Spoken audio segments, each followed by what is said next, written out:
இப்ப அவருடைய பின்னணியில் அவர் இயக்கப்படுகிறாரா அப்படிங்கிற ஒரு கேள்வி வருது. இதனுடைய தாக்கமும் எப்படி இருக்கும்? அதாவது தலைக்கு வந்தது தலப்பாயோட போயிடுச்சுன்னு ஒரு விஷயம் சொல்லுவாங்க. மகாபாரத கதையெல்லாம் ஒட்டி. இந்த மாதிரி கிட்டத்தட்ட அதிமுக பொதுச் செயலர் எடப்பாடி பழனிசாமி அவர்களுக்கு ஒரு பிரச்சனை என்பது தலைக்கு வந்தது தலப்பாயோட போயிருக்குன்ற மாதிரிதான் நான் பாக்குறேன். செங்கோட்டையன் அவர்களுக்கு வந்து தானாகவே வந்து சுயமா சிந்தித்து செயல்படக்கூடிய ஒரு ஆளுமைதான். அதுல வந்து மாற்று கருத்து கிடையாது.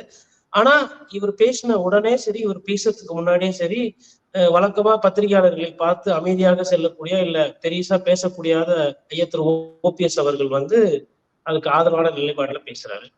சசிகலா அவர்களுமே வந்து அவர் உடம்புல ஓடுறது அதிமுக ரத்தம் தான், நாங்க வந்து இதை வரவேற்கிறேன் அப்படின்னு சொல்லி அவங்களும் பாராட்டுறாங்க. இன்னும் டிடிவி தினகரன் அவர்கள் ஒண்டி பாராட்டல, அவரும் அநேகமா மிக விரைவில் பாராட்டிடுவாரு. அப்புறம் நயினார் நாகேந்திரன் வந்து அந்த கருத்தை வந்து நாங்க வரவேற்கிறோம், ஒற்றையா எல்லாம் ஒண்ணுமையா சேர்ந்து ஒரு வெற்றிக்கு வந்து போராடணும், ஒன்றிணைந்த அதிமுக என்பது வெற்றிக்கு உண்டான வழி அப்படின்ற மாதிரி சொல்றாங்க. இப்ப இதை நான் எப்படி பாக்குறேன்னா, எடப்பாடி பழனிசாமி அவர்களுக்கு முன்னாடி 2 விஷயங்கள் இருக்கு. ஒண்ணு வந்து நீங்க எல்லாம் என்ன அழுத்தம் கொடுத்தா நான் அதெல்லாம் செய்யணுமா? நான் ஆல்ரெடி வந்து உங்களை எல்லாம் தோற்கடிச்சுட்டு தானே இந்த பதவியில உட்கார்ந்துருக்கேன். எனக்கு என்ன இந்த பதவி தானா வந்ததா? பொதுக்குழுல போராட்டம், செயற்குழுல போராட்டம், கட்சிக்காரர்கள் கிட்ட என்னோட நம்பிக்கையை பெற்று மாவட்ட செயலர்கள் என்னிடம் இருக்கிறாங்க, சட்டமன்ற உறுப்பினர்கள், பாராளுமன்ற உறுப்பினர்கள், ராஜ்யசபா போன்ற பதவிகள்ல என் கூட தான் இருக்கிறாங்க.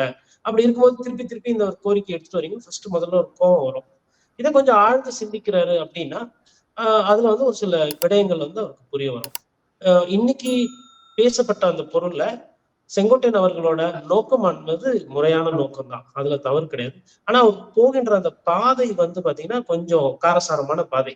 அதாவது என்னைக்கு வந்து ஓபிஎஸ் அவர்களை நீக்கினாங்களோ, இல்ல என்னைக்கு டிடிவி தினகரனை நீக்கினாங்களோ, இல்ல சசிகலா அவர்களை நீக்கினாங்களோ, அன்னைக்கு இதே செங்கோட்டையன் வாயை திறந்து அன்னைக்கு வந்து இதெல்லாம் தடுத்து நிப்பாட்டி இருந்தாருன்னா இன்னைக்கு அதிமுகவோட நிலைமை இவ்வளவு மோசமா ஆகியிருக்காரு.